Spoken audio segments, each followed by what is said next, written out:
जंग के बीच ईरान में कुछ ऐसे भी लोग हैं जो इजराइल के लिए काम कर रहे हैं। वो सारी जानकारी जुटाकर इजराइल की खुफिया एजेंसी मोसाद तक पहुंचा रहे हैं। ईरान ने ऐसे ही 4 जासूसों को पकड़ा है और ये दावा ईरान के मीडिया संस्थान प्रेस टीवी ने किया है। रिपोर्ट के मुताबिक ये 4 लोग ईरान के गिलान प्रांत में पकड़े गए हैं। रिपोर्ट में IRGC यानी कि इस्लामिक रिवॉल्यूशन गार्ड्स कॉर्प्स का एक स्टेटमेंट भी सामने आया है।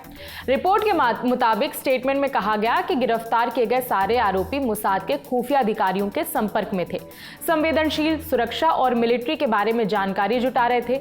वो संवेदनशील जगहों की तस्वीर लेते और सोशल मीडिया प्लेटफॉर्म की मदद से मोसाद अधिकारियों को भेज देते थे, ये स्टेटमेंट में कहा गया है। अब दूसरी तरफ मोसाद के चीफ डेविड बार्निया ने क्या कहा वो भी बता देते हैं। उन्होंने कहा कि हमारा मिशन अभी पूरा नहीं हुआ है, ये तब तक चलेगा जब तक चरमपंथी शासन की जगह कोई और ना आ जाए। वो शासन व्यवस्था जो हमारा विनाश चाहता है उसे दुनिया से हटाना ही होगा। जंग रुकते ही हमारा मिशन खत्म नहीं होगा, ये अभी और चलेगा। यानी कि इजराइल के जो खुफिया एजेंसी है मोसाद, उसके चीफ की तरफ से कह दिया गया है कि ऐसा नहीं है कि अगर जंग रुक गई तो हमारा मिशन भी वहीं रुक जाएगा। हमारा मिशन तब तक चलेगा जब तक ईरान के शासन को ये हटाना दे, एज ए स्टेटमेंट दिया है मोसाद के चीफ ने। अब आपको याद दिला दें कि ईरान और अमेरिका इजराइल के बीच में 28 फरवरी से जंग चल रही है। बीच में 2 हफ्तों के सीजफायर का ऐलान किया गया था और 22 अप्रैल सीजफायर की डेडलाइन है, यानी 22 अप्रैल को सीजफायर खत्म हो जाएगा। डेडलाइन से पहले पाकिस्तान में ईरान और अमेरिका के अधिकारियों की बातचीत हो चुकी है, लेकिन नतीजा निल रहा था। ईरान अमेरिका की बातों से सहमत नहीं था और अमेरिका ने ईरान की शर्तों को मानने से इनकार कर दिया था। तो यानी कि नेगोशिएशन कुछ भी नहीं हो पाया, बातचीत का कोई नतीजा नहीं निकला था। अब खबर है कि पाकिस्तान में सेकेंड राउंड बातचीत हो सकती है और यह दावा व्हाइट हाउस की प्रेस सेक्रेटरी कैरोलिन लेविट ने खुद किया है।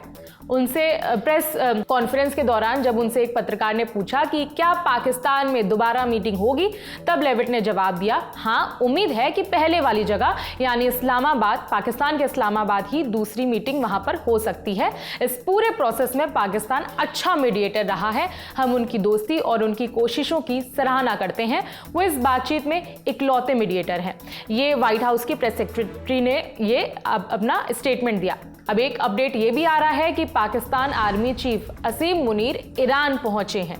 रिपोर्ट के मुताबिक इस यात्रा में सेकेंड राउंड मीटिंग पर बातचीत हो सकती है। एक तस्वीर भी सामने आई जिसमें मुनीर तेहरान में नजर आ रहे हैं।